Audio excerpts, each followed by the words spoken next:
Assalamualaikum warahmatullahi wabarakatuh. Saya Abdul Rafiq. Saya ingin membahas materi sesi 5 Sosiologi Komunikasi. Oke, agenda hari ini yang pertama social distancing, mendalami pengertian dan mekanisme alasan dan dampaknya. Yang kedua physical distancing, yaitu memahami perbedaan dari social distancing dan physical distancing termasuk lockdown.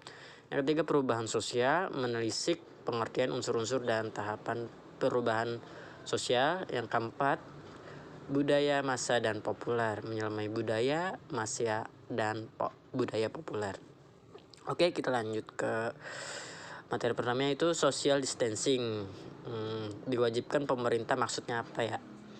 Terus pengertian social distancing, pandangan pakar kesehatan Indonesia. Menurut pakar kebijakan kesehatan Profesor Wiko Adisasmito, social distancing berupa menjaga jarak sosial sebagai usaha non-farmasi atau mengontrol penyebaran infeksi atau wabah.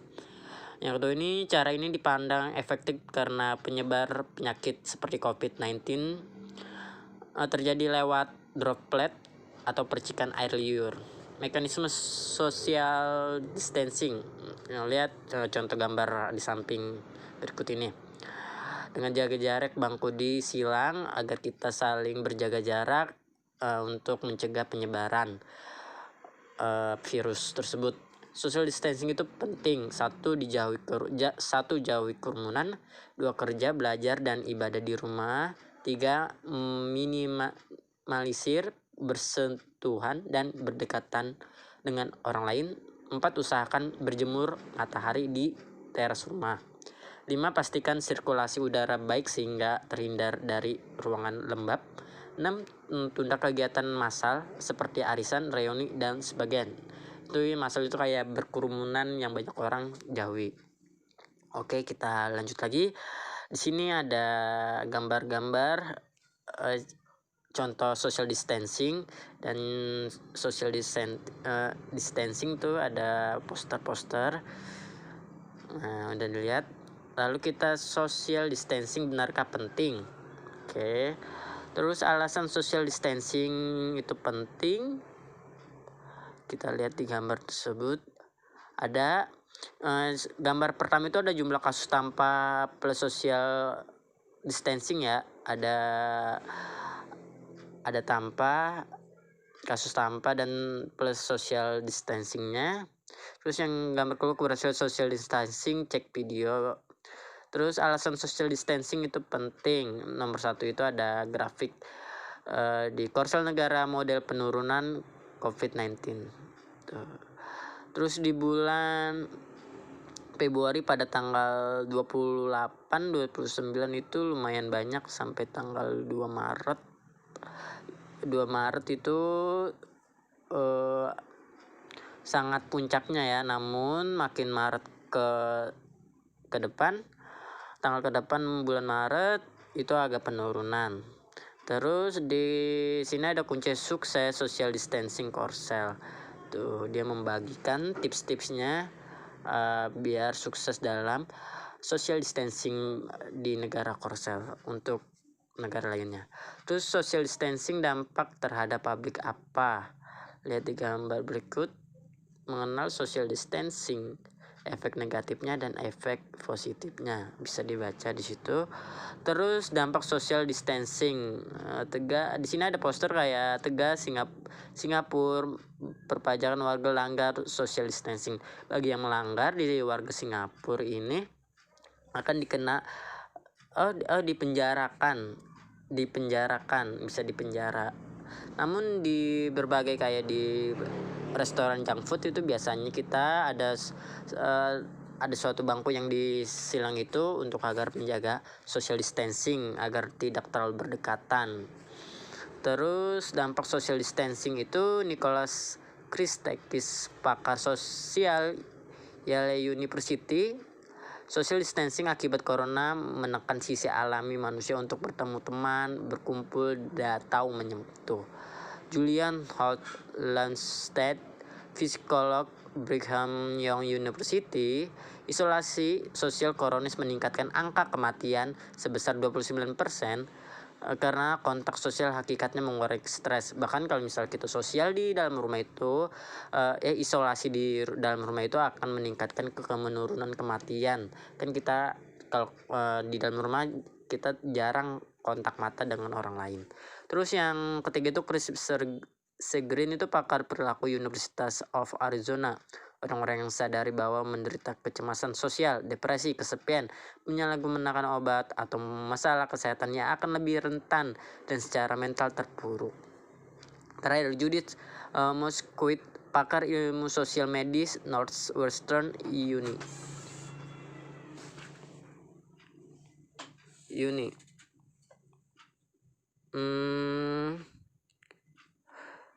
Yaitu kita lanjut lagi di Uni. Terus ke physical distancing dipopulerkan oleh WHO, samakah? Physical distancing, warga kesehatan dunia atau WHO sejak Jumat tanggal 20 Maret 2000 menganjurkan frasa social distancing diganti dengan physical distancing. Terus ada let's stay at home, physical distancing. Jamil Jaki, asisten profesor Stanford UNI, social distancing istilah yang salah. Kita harus anggap ini physical distancing untuk menekankan kita tetap terhubung secara sosial bahkan saat berpisah. Maria van Kerkhove, Organisasi Kesehatan Dunia, menjaga jarak fisik bukan berarti kita memutuskan hubungan sosial dengan orang-orang yang kita cintai, dengan keluarga dan teman kita, melainkan menjaga jarak fisik agar penyakit tersebut tidak terus menular. Terus Jokowi, Presiden RI, di negara kita yang paling pas adalah physical distancing atau menjaga jarak. Terus ada lagi nih kampanye terkini, yaitu apa itu perbatasan fisik. Di situ kita bisa melihatnya, atau dengan menjaga jarak dengan 1,5 meter dari orang lain, menghindari dari kerumunan demi mencegah penularan penyakit. Terus lockdown perbedaan dampak. Tuh plus minusnya lockdown bisa dibaca. Dan cegah COVID, beda social distancing dan lockdown. Oke, lockdown dampaknya tuh langit Jakarta sebelum dan sesudahnya. Kalau lockdown itu kayak kendaraan, kayak kota itu pada ditutup, hanya beberapa doang yang berpergian itu untuk kepentingan. Jadi asap-asap polusi tidak tercemar atau bebas dari asap kendaraan saat di lockdown. Namun kalau sebelum di lockdown itu benar-benar parah. Terus di sini adalah panic buying di Jakarta karena corona nggak boleh keluar, kita suruh di rumah. Makanya orang-orang yang rice man itu kayak belanja main banyak-banyakan agar stok di rumah ada, namun kasihan yang kurang mampu. Terus di lockdown sini ada global shutdown. Nah, bisa dilihat registration in place-nya. Terus di contohnya lockdown RT RW 1 Tembelang, bisa dilihat. Lockdown Dewa Kagokan Sukoharjo, bisa dilihat. Terus lockdown kota New York Amerika Serikat dan lockdown di negara Perancis. Begitu sepi ya. Terus kehidupan sebelum dan sesudah COVID-19. Tuh kita lihat, bisa dilihat tabel di sini, tabelnya. Pendidikan sebelumnya tatap muka, sekarang lewat WA atau Zoom. Agama, ibadah di rumah, sekarang bisa ibadah di rumah. Sosial, berkumpul di resto, sekarang sendiri di rumah. Bersosial tanpa jarak atau sesudahnya minimal 1,5 meter. Hukum, bebas berkeliaran. Terus masuk ODP terkena sanksi. Ekonomi, belanja transaksi langsung sekarang pakai aplikasi elektronik. Kesehatan, bebas wajah tidak perlu ditutup, sekarang harus pakai masker. Terus perubahan sosial nih, apa yang terjadi saat ini sejatinya bisa dikategorikan sebuah perubahan sosial atau social change. Perubahan sosial menurut kalian pengertiannya apa? Perubahan sosial yaitu Pengertian perubahan sosial itu Sujono Sukanto. Perubahan yang terjadi pada lembaga kemasyarakatan yang mempengaruhi sistem sosial termasuk nilai, sikap, pola perilaku antar anggota masyarakat. Yang kedua nih menurut Kingsley Davis, perubahan yang terjadi pada struktur dan fungsi masyarakat. Yang ketiga William Brun, perubahan yang meliputi unsur-unsur kebudayaan baik unsur material maupun non material. Lembaga sosial pengertiannya nih ada sinonimnya, yaitu ada lembaga kemasyarakatan disebut juga lembaga sosial. Konjatiningrat, suatu sistem perilaku yang hubungan yang berpusat pada aktivitas memenuhi kebutuhan hidup manusia. Peter Berger yaitu suatu produser yang menyebabkan perbuatan manusia ditekan pola tertentu dipaksa bergerak sesuai keinginan masyarakat. Sujono Sukanto itu himpunan norma yang segala tingkatan yang berkisar kebutuhan pokok kehidupan masyarakat. Lembaga sosial jenis dan contohnya keluarga, pertiakar, metro lokal, poligami, dan kabitas. Lembaga pendidikan SD, perguruan tinggi, lembaga pelatihan, dan bimbel. Nih lembaga sosial yang jenisnya seperti lembaga agama Islam, Protestan, Katolik, Buddha, Hindu, Konghucu.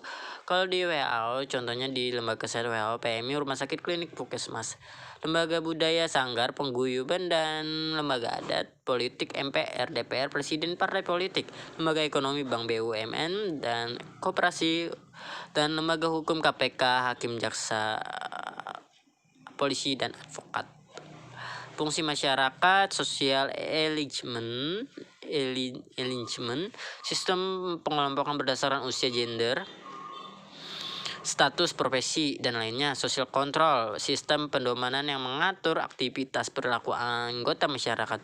Dan sosial media, peralatan yang dijadikan media untuk anggota masyarakat yang berinteraksi. Social standard, ukuran sosial yang digunakan untuk menilai aktivitas masyarakat. Kita lanjut lagi ke unsur-unsur kebudayaan, unsur-unsur material, benda-benda yang diciptakan manusia, contohnya teknologi, model pakaian, karya fotografi, segala perkakas yang terus berubah sesuai kebutuhan manusia. Unsur non material, hak-hak yang bersifat abstrak, gagasan, ideologi, dan kepercayaan. Lanjut kita ke unsur-unsur kebudayaan material, yaitu teknologi, ponsel tahun 2000 versus 2017. Lihat apa perbedaannya di 2000 dan di 2017. Dan kita lihat lagi di fashion 1940 di 2017. Fashionnya yang sangat berbeda ya. Terus unsur-unsur kebudayaan non-material. Ideologi adalah himpunan gagasan dan prinsip yang menjelaskan bagaimana sebuah masyarakat seharusnya bekerja, contoh Pancasila, komunisme, kapitalisme, fasisme, liberalisme, dan anarkisme. Yang gambar pertama itu ada Indonesia, ideologi Pancasila. Sedangkan gambar kedua ada Jerman, ideologi Nazisme zaman kekuasaan Hitler. Terus perubahan sosial tahapan, Profesor Burhan Banjin menjelaskan perubahan sosial yang membuat kehidupan masyarakat lebih maju terhadap ke 6 tahap yang pas ini. Ini di situ ada satu contoh gambar suku Arereo Toto Biogosode di hutan Koko coklat ya. Arti nama orang-orang dari tempat babi liar. Tahapan pertama itu primitif, kedua agrokultural, ketiga tradisional, keempat transisi, kelima modern, keenam postmodern. Terus kita lihat di sini ada lembaga sosial tahapan, yaitu tahap pertama tuh ada primitif itu apa? Suku Augula berhasil, suka paling terancam banyak dibunuh, penebangan rebut lahan. Yang kedua itu ada agrokultur, itu petani nomaden Bangladesh, ciri populasi manusia mulai banyak, ayam tak mampu menopang, inisiatif bercocok tanam dan beternak masih pindah-pindah, tapi masih tinggal relatif lebih lama. Tradisional, tahap ketiga itu desa sungai lumpur, di cirinya menetap di tempat strategis seperti pinggir sungai, pantai, lereng bukit. Mulai dikenal kata desa di mana kelompok kecil manusia menetap hingga jadi kelompok yang lebih besar. Tahap keempat transisi, desa Labuan Bajo, ciri desa sudah maju, hidup terrealisasi nyaris tak ada, transportasi lancar meski masih terkendala, pinggir kota, hidup muda tradisional, masih tradisional tapi pola pikir dan sistem lama, adopsi hal yang baru dan inovatif. Modern, kota Bekasi, ciri masyarakat berkosmopolitan, relatif individual, junjung profesionalisme, dominan sekuler, kerabatan mulai ditinggalkan, sistem telah mekanik kaku hubungan sesuai kepentingan perkotaan.